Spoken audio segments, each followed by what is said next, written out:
Chapter 23 is called What They Didn't See. It wasn't only Zara and the magic creatures who escaped into the midnight of the forest. As soon as Zara and Wish and Bodkin had left the Chamber of Magic Removal, there was silence for a second, and then a strange wind swept up inside the room.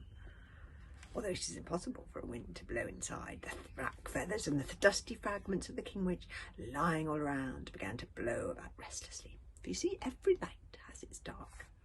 Day only exists with night. When Wish died and came back to life, did she not?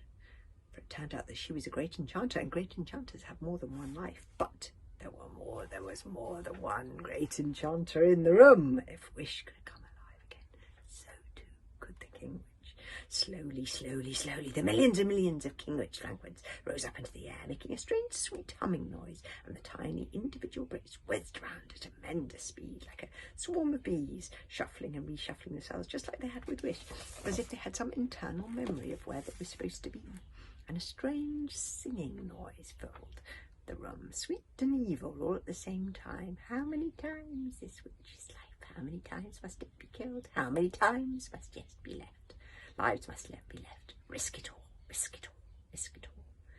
Not even a great enchanter knows exactly how many lives they have, so it is always chancy to risk one, just in case that's the last one you had. But it appears that the Kingwitch had one more life left to him, at least. Up and up the fragments rose, and as they rose, they joined back together again in the dark and dangerous form of the Kingwitch. One of his wings was fractured and hanging limply, but he was very much alive. And he says, sometimes you have to lose a battle in order to win the war, croaked the Kingwitch. The witch gave an unintelligible shriek, and then he made himself invisible again, melting into the air like smoke. He flew back through the broken doorway. He was weak, so weak after the fight and the being trapped in a stone for centuries and the wounding from the witch-killing sword. He needed to get away to rest before he could attack again. So he lurked like an invisible bat, flying above everyone's heads as Zara and his magic creatures ran along the corridors. When they escaped through Sycorax's secret door, the invisible witch escaped too, out into the world. The Kingwitch flew, slowly turning visible as he reached the trees.